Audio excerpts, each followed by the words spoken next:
Episode opening സീനിൽ ഇപ്പോൾ കൈഡോയും നമ്മുടെ ആൾക്കാരും അവരെല്ലാവരും ചേർന്ന് യുദ്ധത്തിനായിട്ട് തയ്യാറെടുത്ത് നിൽക്കുകയാണ്. അതേസമയം ഇവിടെ ആങ്ഷന്റെ അകത്തുള്ളവർക്ക് മനസ്സിലാവും പുറത്ത് വലിയ യുദ്ധം നടക്കുകയാണെന്ന്. ഉണ്ടപ്പണിനാണെങ്കിൽ മൊമന്റോസ്കിയുടെ അടുത്തേക്ക് എത്താൻ കഴിയുന്നില്ല.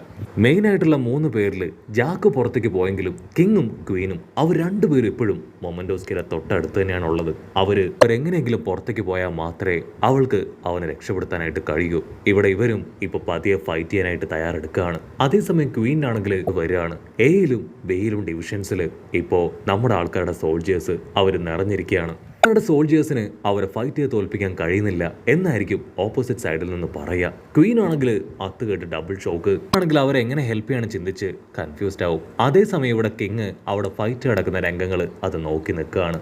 ആ ഗ്യാപ്പിൽ ഉണ്ടപ്പെണ്ണ് ശബ്ദം ഉണ്ടാക്കാതെ നൈസായിട്ട് മൊമന്റോസ്കിയുടെ പിൻഭാഗത്തേക്ക് വരികയാണ്. അവൾ മൊമന്റോസ്കിയോട് പറയും, ശബ്ദം ഉണ്ടാക്കരുത്, ഇത് ഞാനാണ്, എത്രയും വേഗം ഇതിനെ രക്ഷിക്കാമെന്ന് പറഞ്ഞ് അവളാണെങ്കിൽ പതിയെ ആ ഒരു വലിയ ചെയിൻ അത് വീക്കാക്കാനായിട്ട് തുടങ്ങും. കാരണം അത് പെട്ടെന്ന് തുറന്നു വിട്ട അതിന്റെ ശബ്ദം കേട്ട് അവരുടെ ശ്രദ്ധ അത് അവിടേക്കാവും. സോ അവളാണെങ്കിൽ അവളുടെ ജിപ്സു പവർ അതുപയോഗിച്ച് ആ ചെയിൻ അങ്ങനെ വീക്കാക്കുകയാണ്. മറ്റൊരു ഭാഗത്ത് ഓൾട്ടയും കൈഡോയുടെ മകളും അവർ രണ്ടുപേരും ഇപ്പോഴും നോൺ സ്റ്റോപ്പ് ഫൈറ്റിൽ ഏർപ്പെട്ടുകൊണ്ടേയിരിക്കുകയാണ്. കൈഡോയുടെ മകൾക്കാണെങ്കിൽ അവളുടെ ക്ഷമ നശിക്കും. ഓ നോ, എനിക്ക് വെറുതെ നിന്നോടിങ്ങനെ ഫൈറ്റ് ചെയ്ത് സമയം കളയാനില്ല, എത്രയും വേഗം എനിക്ക് വേറെ പല കാര്യങ്ങൾ ചെയ്തു തീർക്കാനുണ്ടെന്ന് പറഞ്ഞ് അവൾ ഓൾട്ടിയെ എടുത്ത് ദൂരേക്ക് വലിച്ചെറിയാണ്. ലൂഫി ആണെങ്കിൽ ഫൈറ്റ് ചെയ്ത് ഇപ്പൊ മൊമന്റോസ്കിയെ നോക്കും. അവന്റെ തൊട്ടു പിന്നിലായി അവള് അവന്റെ ചെയിൻ വീക്കാക്കുന്നത് കണ്ട് അവന് ഭയങ്കരമായിട്ട് സന്തോഷാവും. അവളാണെങ്കിൽ ആ ചെയിൻ വീക്കാക്കുക ആയതുകൊണ്ട് തന്നെ ഒരുപാട് സമയമെടുത്ത് മാത്രമേ മൊമന്റോസ്കിയെ അവിടുന്ന് രക്ഷപ്പെടുത്താനായിട്ട് കഴിയൂ. അതേസമയം പുറത്താണെങ്കിൽ മീൻസുകൾ അവരെല്ലാവരും സുലോങ്ങായിട്ട് മാറി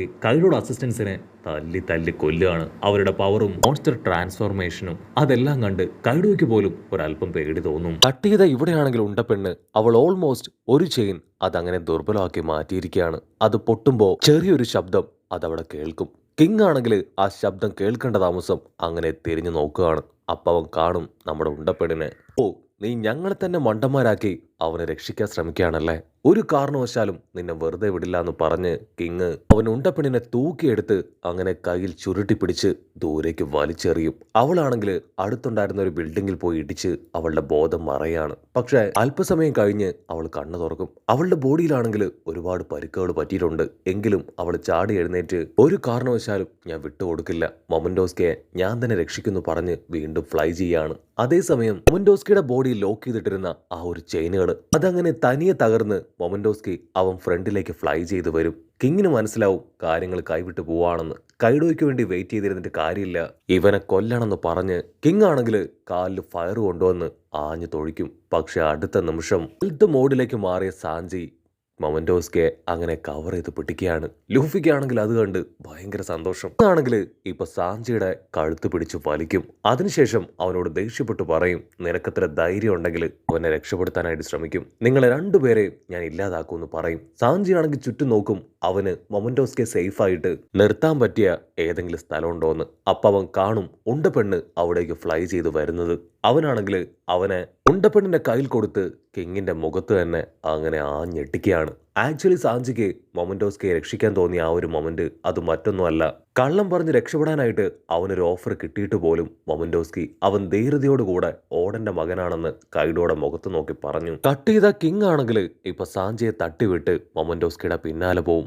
അതിന് സാഞ്ചിയെ ഫ്ലൈ ചെയ്തു പോയി കിങ്ങിനെ തടയാൻ ശ്രമിക്കുകയാണ്. ഒരു പരിധി എത്തുമ്പോൾ സാഞ്ചിക്ക് പിടികിട്ടും സാധാരണ അറ്റാക്ക് കൊണ്ട് കിങ്ങിനെ തടയാൻ കഴിയില്ല. അവന്റെ സ്റ്റെൽത്ത് മോഡിൽ ഫുൾ പവർ കൊണ്ടുവന്ന് ഫയർ അതങ്ങനെ പുറത്തേക്ക് നല്ല ഫോഴ്സിൽ ഇജക്ട് ചെയ്യിപ്പിച്ച് കിങ്ങിന് നേരെ ആഞ്ഞൊരടി.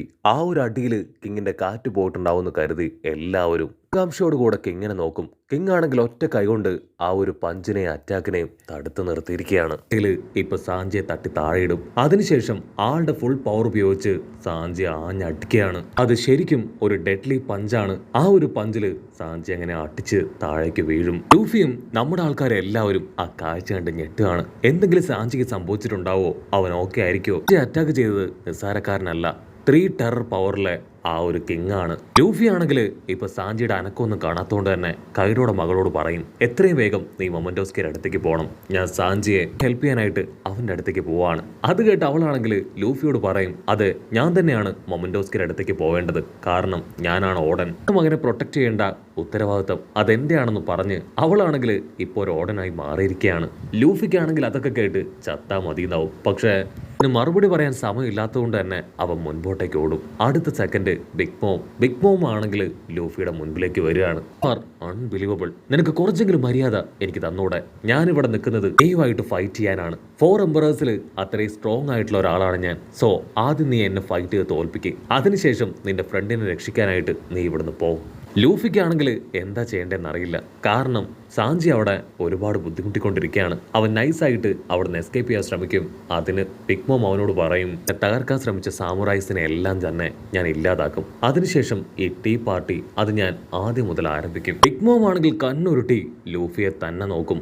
അവൻ ആ ഒരു ടീ പാർട്ടി അത് കൊളവാക്കിയതും അതുപോലെ തന്നെ അവളുടെ മകളുടെ വെഡിങ് അത് ഇല്ലാതാക്കിയതും ആ ഒരു കേക്ക് തകർത്തതും അവൾ അപമാനിച്ച് അവിടുന്ന് രക്ഷപ്പെട്ടു വന്നതും അതെല്ലാം തന്നെ ആലോചിക്കും. അവൾക്കാണെങ്കിൽ ഇതും തന്നെ കൺട്രോൾ ചെയ്യാൻ പറ്റാത്ത അത്രയും ദേഷ്യവും വെറുപ്പുമാണ് ഇപ്പൊ ലൂഫിയോട്. ബിഗ് മോം ആണെങ്കിൽ ആ കാര്യങ്ങളെല്ലാം ആലോചിച്ച് അവളുടെ സ്ക്വാഡ് അങ്ങനെ കറക്കി വീശും. വലിയൊരു ലൈറ്റ്നിങ് പവർ അത് ലൂഫിക്ക് നേരെ പോവാണ്. പക്ഷേ നമ്മുടെ ലൂഫിയാണ്, അവൻ നൈസായിട്ട് ആ ഒരു പവറിൽ നിന്ന് എസ്കേപ്പ് ആവും. ആ പവർ ആ ഒരു ഐലാൻഡ് മുഴുവൻ വീശി അടിക്കും. ജനങ്ങളെല്ലാവരും പേടിച്ച് ഓരോ ഭാഗത്തേക്ക് ഓടും. അവിടെയുള്ള ജനങ്ങൾ പലർക്കും ബിഗ് മോം ആരാണെന്ന് അറിയില്ല. ബിഗ് മോമിനെ കുറിച്ച് അറിയാവുന്നവര് ഇപ്പൊ പരസ്പരം പറയും, അവളും കൈഡോയെ പോലെ പവർഫുൾ ആയ ഒരു എംപററാണ്, ശത്രുബലം അത് കൂടി വന്നിരിക്കുകയാണ്, സോ 2 എംപറേഴ്സിനെ നമ്മൾ തോൽപ്പിക്കണം. അത് കേട്ട് ജനങ്ങൾക്കാണെങ്കിൽ ഭയം കൂടും. അതേസമയം ലൂഫി അവനാണെങ്കിൽ സാഞ്ചിയെ തന്നെ നോക്കുകയാണ്. അവന്റെ അവസ്ഥ വളരെ മോശമാണ്. ഇപ്പൊ അവൻ സാഞ്ചിയുടെ അടുത്തേക്ക് പോയാൽ തീർച്ചയായിട്ടും ബിഗ് മോമും അവനെ ഫോളോ ചെയ്ത് വരും. ലൂഫിക്കാണെങ്കിൽ എന്ത് ചെയ്യണമെന്ന് അറിയാതെ അവൻ ഒരു സെക്കൻഡ് പകച്ചു നിൽക്കും. അതേസമയം ഇവിടെ ബിഗ് മോമിന്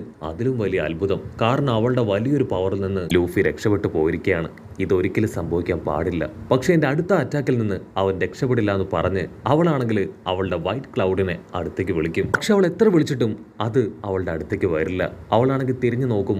അപ്പൊ അവൾ കാണും നാമി ആ വൈറ്റ് ക്ലൗഡുമായിട്ട് ഉഷാറായിട്ട് ഓടുന്നത്. ക്ലൗഡ് ആണെങ്കിൽ ജീവന് ഭയന്ന് ഇപ്പൊ പതിയെ നാമിയുടെ കയ്യിൽ നിന്ന് എസ്കേപ്പ് ആവാൻ ശ്രമിക്കും. അതിന് കൺട്രോൾ പോയ നാമി ആണെങ്കിൽ അതിനെ പിടിച്ചു വലിച്ച് ഇതിനോട് ദേഷ്യപ്പെടുകയാണ്. ക്ലൗഡ് ആണെങ്കിൽ ഇപ്പൊ അവളോട് ബെഗ് ചെയ്യും, പ്ലീസ് ദയവ് ചെയ്ത് എന്നെ വിടണം, നമുക്ക് ഒരിക്കലും ബിഗ് മോമിനെ എതിർത്ത് ജീവിക്കാനായിട്ട് കഴിയില്ല. ഇനി നിന്നോടൊപ്പം നിന്നാ തീർച്ചയായിട്ടും ബിഗ് മോം എന്നെ തല്ലിക്കൊല്ലും. അതിന് നാമിയാണെങ്കിൽ അതിനോട് ദേഷ്യപ്പെട്ടു പറയും, നീ പേടിക്കേണ്ട ആവശ്യമില്ല, നിനക്ക് തീർച്ചയായിട്ടും എന്നെ വിശ്വസിക്കാം, ഞാൻ നിന്നെ ആർക്കും വിട്ടുകൊടുക്കില്ല, നിനക്ക് ഇഷ്ടം പോലെ ബ്ലാക്ക് ക്ലൗഡ്സ് ഞാൻ കഴിക്കാനായിട്ട് തരാം. അത് കേൾക്കുമ്പോൾ അവന് കുറച്ച് സന്തോഷം. അവർ രണ്ടുപേരും ഒരു ഡീലിലെത്തുന്ന അതേ സമയം ഇവിടെ ബിഗ് മോമിന് അവളുടെ ദേഷ്യം അത് കൂടി വരും. അവളാണെങ്കിൽ ഇപ്പൊ നാമിയെ നോക്കി ചീത്ത വിളിക്കാനായിട്ട് ആരംഭിക്കും. എന്റെ ക്ലൗഡിനെ തട്ടിയെടുത്തു അല്ലേ, ഒരു കാരണവശാലും നിന്നെ ഞാൻ വെറുതെ വിടില്ല, നിന്നെ തല്ലിക്കൊന്ന് എന്റെ ക്ലൗഡിനെ ഞാൻ തിരികെ പിടിക്കും. ആണെങ്കിൽ അവളുടെ ക്ലൗഡ് പവറിനെ അങ്ങനെ വലിച്ചെടുക്കുകയാണ്. ബിഗ് മോം ഫുൾ കലിപ്പില് ക്ലൗഡിനെ നോക്കും. അവനാണെങ്കിൽ ഇപ്പൊ ബിഗ് മോമിനോട് മാപ്പ് പറയും, ദയവ് ചെയ്ത് എന്നെ ഒന്നും ചെയ്യരുത്, ഞാൻ അറിഞ്ഞുകൊണ്ടല്ല അവളോടൊപ്പം ചെയ്തത്, അവളോടൊപ്പം പോയത്. ബിഗ് മോം എന്തു പറഞ്ഞാലും ഞാനത് അനുസരിക്കാൻ തയ്യാറാണ്. അതിന് ബിഗ് മോം പറയും, നീ നഷ്ടപ്പെട്ടു പോയ എന്റെ വിശ്വാസം തിരികെ കൊണ്ടുവരണമെങ്കിൽ നിന്നെ എന്നിൽ നിന്ന് പിടിച്ചു പറിക്കാൻ ശ്രമിച്ച ആ പെണ്ണിനെ അവൾ എന്നെ ഇല്ലാതാക്കണമെന്ന് പറയും. വേറെ വഴിയില്ലാതെ ഇപ്പൊ ക്ലൗഡ് ആണെങ്കിൽ അവളെ നശിപ്പിക്കാൻ അവളുടെ പിന്നാലെ പോവും. ആരും കൈവിട്ടു പോവാണെന്ന് മനസ്സിലാക്കിയ നാമി അവൾ ഉച്ചത്തിൽ നിലവിളിക്കും. അപ്പോഴായിരിക്കും ഓപ്പോസിറ്റ് സൈഡ് ബ്രൂക്ക് ഒരു ബൈക്കുമായിട്ട് പാഞ്ഞു വരിക. ഫ്രാങ്കി ആണെങ്കിൽ നല്ല രീതിയിൽ റേസ് ചെയ്ത് ആ ബൈക്ക് ബിഗ് മോമിന്റെ മുഖത്ത് തന്നെ ഞെട്ടിപ്പിക്കും. ആ ഒരു ഇടിയിൽ മോം അട്ടിച്ച് താഴേക്ക് വീഴാണ്. ഫ്രാങ്കി ആണെങ്കിൽ ബിഗ് മോമിനെ നോക്കി ഒരു വമ്പം പോസൊക്കെ കൊടുക്കും. ഇവിടെ ബ്രൂക്ക് ആണെങ്കിൽ ആ ക്ലൗഡിനെ അങ്ങനെ 2 പീസാക്കി വെട്ടിയെറിയും. ആണെങ്കിൽ ജീവൻ തിരികെ കിട്ടിയതിൽ സന്തോഷിച്ച് തുള്ളിച്ചാടും. അപ്പോഴായിരിക്കും മറ്റൊരു കാഴ്ച കണ്ട് അവൾ ഞെട്ടുക. അവൾ ഫ്രാങ്കിയോട് ഇത്രയും വേഗം മുൻപോട്ടേക്ക് പോകാനായി വിളിച്ചു പറയുന്നതോടു കൂടെ ഈ ഒരു എപ്പിസോഡും അവസാനിക്കുന്നു.